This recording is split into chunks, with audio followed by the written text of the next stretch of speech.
Sahbihi wa man wala. Yang berhormat Datuk Yang Pertua, terlebih dulu saya mengucap terima kasih kepada Yang Pertua kan memberi peluang kepada saya untuk menyampaikan ucapan perbahasan titah diraja. Pertama-tama saya bersama rakan-rakan semua ahli parlimen, sama ada daripada kerajaan ataupun pembangkang, menyertai titah Yang Tuan Agung, menyatakan simpati kita terhadap insiden yang berlaku ke atas pesawat MH370 penerbangan Malaysia pada Sabtu 8 Mac 2014. Dalam keadaan yang seperti ini ataupun dalam keadaan yang cemas, menjadikan manusia akan bergantung pada Tuhan, sama ada orang Islam atau bukan Islam, sama ada yang percaya pada agama termasuk yang tak percaya pada agama, sama ada yang tahu agama termasuk yang paling jahil, akan berusaha secara masing-masing memohon kepada Allah supaya diselamatkan, kerana ada sentuhan kemanusiaan dalam hati masing-masing. Bagi kita penganut Islam, mari kita kembali pada Quran. Ia menyatakan rahmat Allah yang luas, bukan sahaja di bumi, masuk di langit, di laut dan di angkasa, manusia dan binatang. Kita pohon rahmat ini. Allah menyebut dalam surah Al-Mulk, awalam yarau ila at-tayri fawqahum safatin wa yaqbidna ma yumsikuhunna illa ar-rahman innahu bikulli syai'in basir. Ayat 19 surah Al-Mulk. Bila rajuk terjemahan dia, adakah mereka tidak lihat, perhatikan bagaimana burung yang terbang di udara di atas mereka berbaris-baris. Burung itu tidaklah boleh bertahan terbang, menahankan dirinya, melainkan dengan rahmat daripada Tuhan yang Maha Pemurah, melimpah rahmatnya. Dan Tuhan itu Maha melihat segala-galanya, termasuklah mereka yang ada dalam pesawat itu dilihat oleh Tuhan. Kalau burung dilihat, manusia lebih lagi dilihatnya. Dalam surah Yasin menjadi amalan semua orang Islam, khususnya dalam kesusahan. Tuhan berfirman, wa ayatul lahum anna hamalna dhurriyyatahum fil fulkil mashhun wa khalaqna lahum min mithlihi ma yarkabun wa in nasha'u nughriqhum fala sarikha lahum wa la hum yunqadun illa rahmatan minna wa mata'an ila hin. Di antara tanda kebesaran Tuhan itu ialah Dia menjadikan manusia berada di atas kenderaan. Zuriat keturunan Adam berada di atas kenderaan laut yang boleh membawa mereka dalam air yang lembik, tak tenggelam. Dan kami ciptakan seumpamanya kenderaan-kenderaan yang lain, termasuk di udara. Dan jika kami kehendaki, kami tenggelamkan mereka semua dengan dibinasakan tanpa mendengar suara laungan sedikit pun, dan mereka tidak boleh menyelamatkan diri, melainkan dengan rahmat daripada kami dan menjadi kebahagiaan untuk sementara waktu. Marilah kita harapkan rahmat ini dan kita semua bermohon pada Tuhan supaya diselamatkan semua penumpang, semua kru yang ada dalam pesawat itu diselamatkan oleh Allah. Walaupun kita melihat di sana ada mereka yang berdoa secara jahil, berdoa secara agama masing-masing, itu satu hal yang lain. Pernah disebut oleh Ibnu Qayyim Al-Jauzi dalam kitab karangannya tentang Al-Aghbiya, orang yang bodoh. Pernah berlaku di zaman dahulu, apabila berlakunya kemarau yang terlalu dahsyat, menyebabkan binatang-binatang ternak mati, maka seorang yang dengar, yang bodoh, yang bebal, kesian melihat binatang itu berdoa. Oleh kerana semua orang bejat dengan dosa, maka Tuhan terima doa orang yang bodoh ini, diterima oleh Tuhan. Maka diturunkan hujan Dia melihat rumput yang tumbuh dengan subur. Lalu si bodoh ni berkata, wahai Tuhan, kalau aku tahu engkau ada kedai, aku bawa kedai itu dia makan. Lalu seorang Nabi zaman itu mahu pergi menegurnya kerana kejahilan si bebal ini. Tuhan ternak kedai. Lalu Tuhan mewahyikan kepada Nabi itu, jangan pergi. Itulah akalnya, kemampuannya. Biarlah dia dalam keadaan begitu. Walaupun ada kesilapan, perbetulkan kesilapan itu. Bagi orang Islam ini tanggungjawab jabatan agama untuk membetulkan. Yang penting kita mengambil kira semua pihak bersimpati terhadap peristiwa yang berlaku. Ini satu perkara yang perlu diberi penekanan. Dan inilah perkara yang mengandungi hikmat untuk menyatukan seluruh rakyat daripada semua kaum, semua agama, semua bangsa, dan menyatukan manusia di seluruh dunia. Dan kita perlu mengucap syabas kepada semua pihak yang telah berusaha dengan ilmu teknologi yang ada pada masing-masing daripada semua negara untuk memantau, mencari seberapa daya yang dapat. Walaupun di sana ada kelemahan-kelemahan manusia yang ada, kita perlu membetul kelemahan-kelemahan ini. Perlu dikaji di mana kelemahan teknologi kita, radar kita dan sebagainya. Perlu disiasat. Jangan kita tak mau mengaku kelemahan-kelemahan itu. Ini perlu. Dalam masa yang sama, kita mengucap syabas kepada semua pihak. Ini perlu dilakukan. Oleh kerana segala usaha telah dilakukan oleh semua pihak untuk mencari, tidak ada tanda-tanda kemalangan, kemungkinan adanya unsur-unsur keganasan.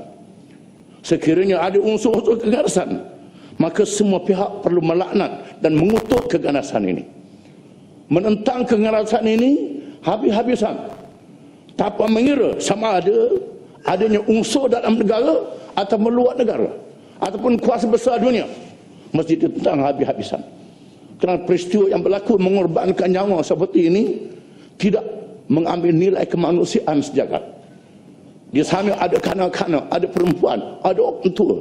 Apalagi itu kapal terbang awam, bukan kapal terbang perang. Ini perlu dihormati oleh seluruh dunia. Perlu hormat.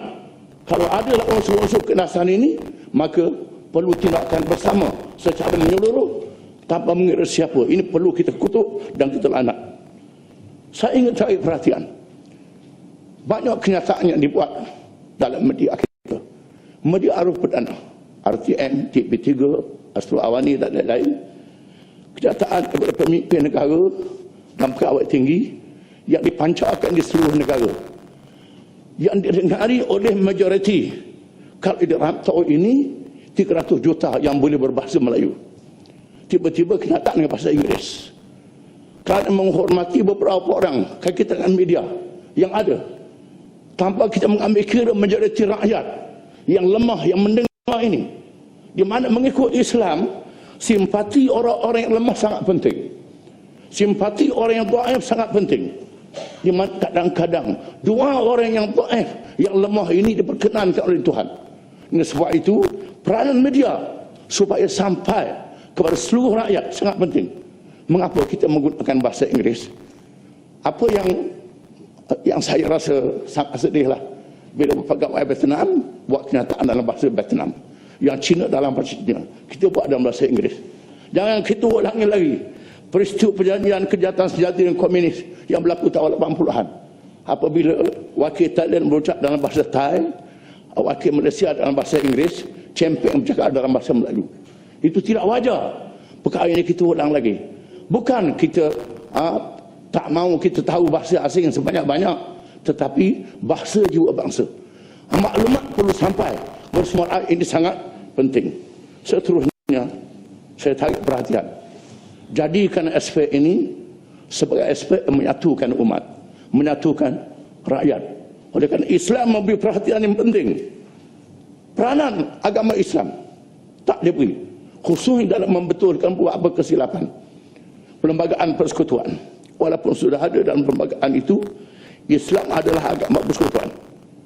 Tetapi agama lain bebas. Islam agama persekutuan, agama lain bebas. Tetapi jadual ke-9 dalam perlembagaan menyatakan bidang agama yang diberi pada negeri sangat terhad. Sangat terhad. Bidang kuasa agama, bidang kuasa negeri. Negeri tak boleh lebih daripada yang diberi oleh persekutuan.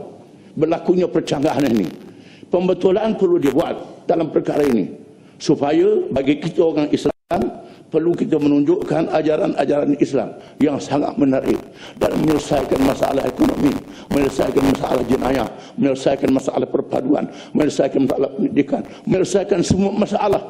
Islam boleh mengatasi segala teori dan ideologi dalam masalah perbankan Islam, masalah pergayaan Islam yang sudah dilaksanakan, di mana muamalah Islam masih belum menyeluruh.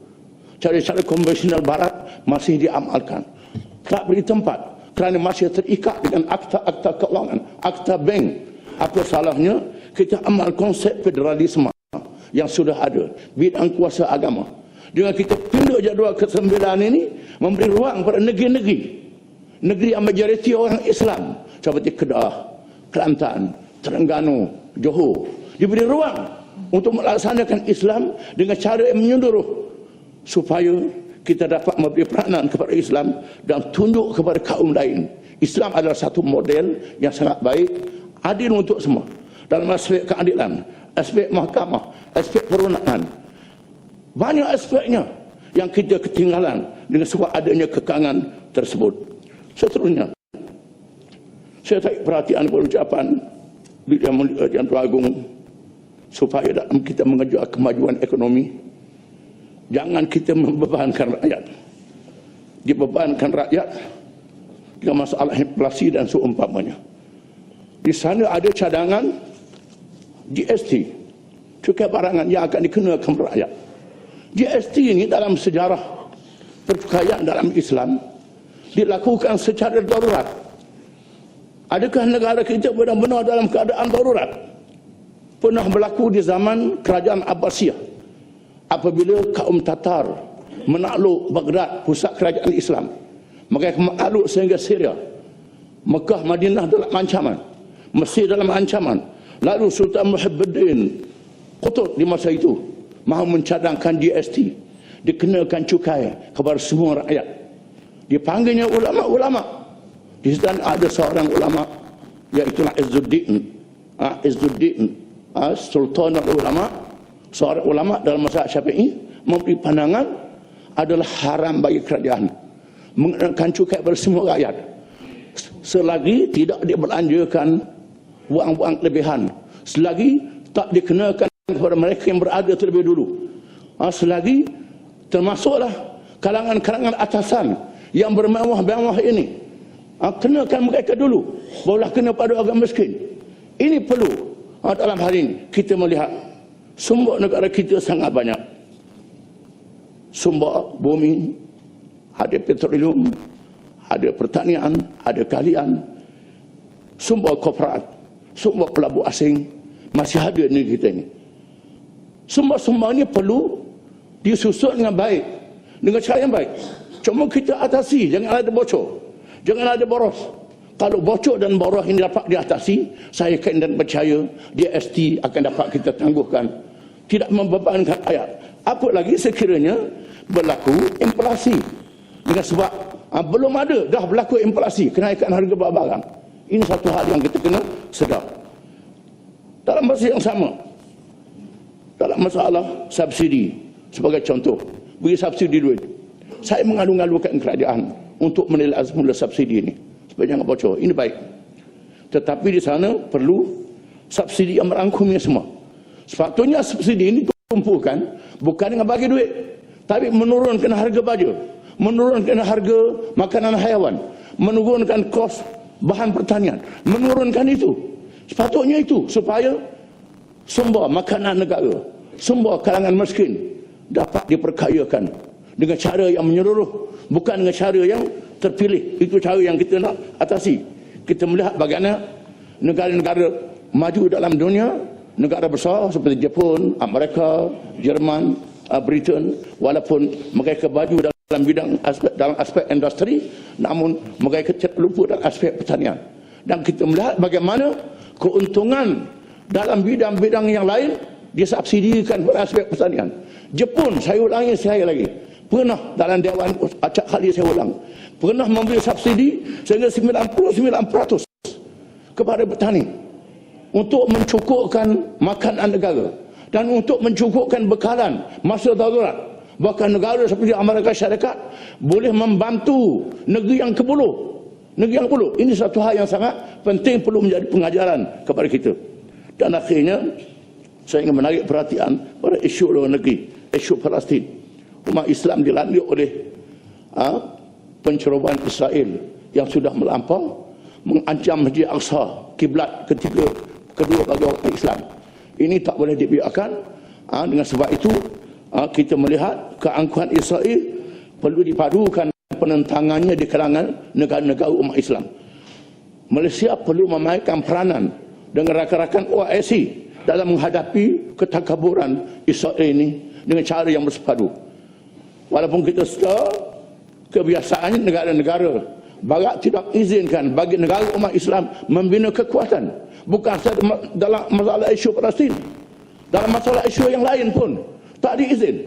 Contohnya pernah dulu Almarhum Najmuddin Erbakan, Perdana Menteri Turki, mencadangkan supaya mata wang dolar diganti dengan dinar. Dia sokong oleh Tun Mahathir, masa itu saya masih ingat lagi, dia sokong Tun Mahathir. Bagaimana mendapat tentangan daripada Amerika?